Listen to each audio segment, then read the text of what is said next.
let's jump right into our explainer on Maya Anthony's Canvas of Soil. This is just a truly beautiful poem that explores this deep, honestly, kind of overlooked intersection of art and nature. We usually think of these as two totally separate worlds, right? You've got the stuffy art gallery on one side of town and the botanical garden on the other. But Maya Anthony brings them together in a way that completely shifts how we view the natural world around us. Right out of the gate, the poem challenges our everyday perception of nature with just three simple words: brush strokes of seeds. It's such a striking image. Anthony is suggesting that these tiny, seemingly insignificant little seeds aren't just biological capsules. No, they're the deliberate, intentional strokes of an artist's brush. It totally reframes the entire act of planting. And really, that brings us to a super fascinating question that anchors our whole journey today. How should we actually view the act of planting and growing? Is gardening just, getting dirt under your fingernails, pulling stubborn weeds, and nursing an aching back in the hot sun? Or is it something much more profound? Is it literally a form of high art? Keep that question in the back of your mind as we walk through the architecture of this poem. All right, moving into part 1, Earth as a Palette, taking a look at the stanza 1 summary. So, this is where that central extended metaphor really takes off. Anthony directly links the physical, tangible elements of gardening to the traditional tools of fine art. The gardener essentially becomes the painter. The seeds, as we just talked about, act as the brushstrokes, and the soil itself, that rich, dark earth, is literally the palette upon which the artist mixes their colors and creates their dreams. It totally elevates the everyday tools of the trade. But here's the catch, right?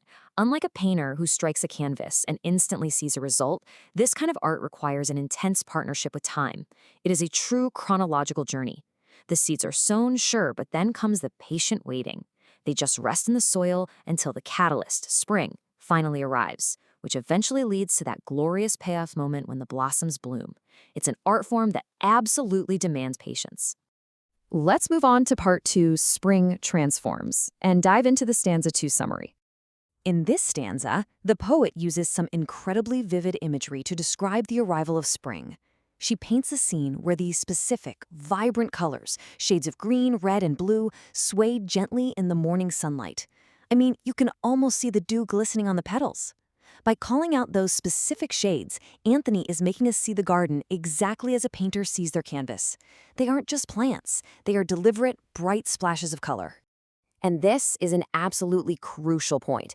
Unlike a static painting hanging on a museum wall, this natural artwork is completely dynamic. It's breathing. It responds to the wind, the sun, the rain.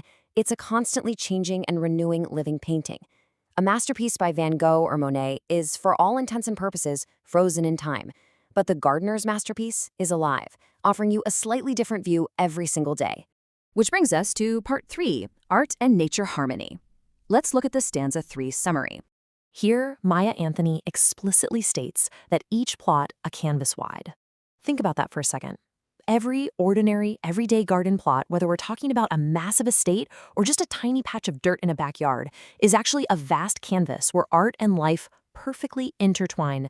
Literally no space is too small for this kind of artistry.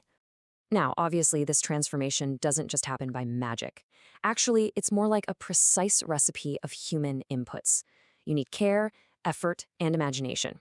You have to nurture the plants, that's the care. You have to do the heavy lifting, the effort. But most importantly, you need the vision to see what that patch of dirt could be. That's the imagination. When you put those 3 things together, they transform an ordinary piece of land into a living painting. Okay, let's break down part 4, the Poet's Toolkit, and check out the specific techniques used here. So, the foundation of this poem is built on 4 core themes. First up, the literal concept of gardening as art. Second, highlighting the inherent beauty and creativity found in nature itself. Third, that really wonderful harmony between human hands and natural processes. And finally, celebrating growth and the wonders of spring. Everything in the poem is working to reinforce this profound connection. And to achieve that thematic depth, she utilizes a very clean, structured ABB rhyme scheme. This rhyme pattern acts almost like the frame of a painting. It neatly holds the whole piece together. And within that frame, she deploys 3 specific poetic devices to make her points really hit home: metaphor, imagery, and alliteration. Let's break those down. First up is metaphor. This is absolutely foundational to the piece. By directly comparing a garden to a painting, using phrases like brushstrokes of seeds, she isn't just suggesting a similarity, she's basically forcing the reader to constantly equate the gardener with a master painter. It completely changes our fundamental vocabulary for talking about nature. Then, look at her use of alliteration. The rhythmic repetition of sounds in phrases like blossoms bloom isn't just there to sound pretty. It actually mimics the gentle, soft, unfolding nature of the flowers themselves.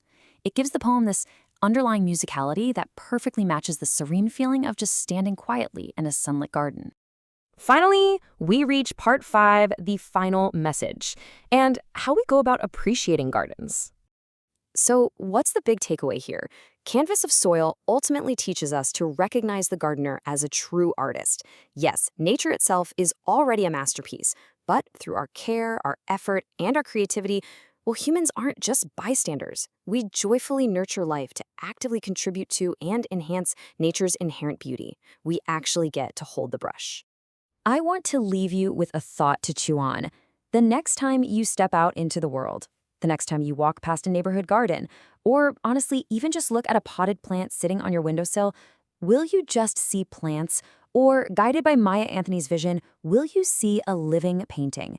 Thanks so much for joining me for this explainer, and I really hope you go out and enjoy witnessing nature's artwork with a brand new perspective.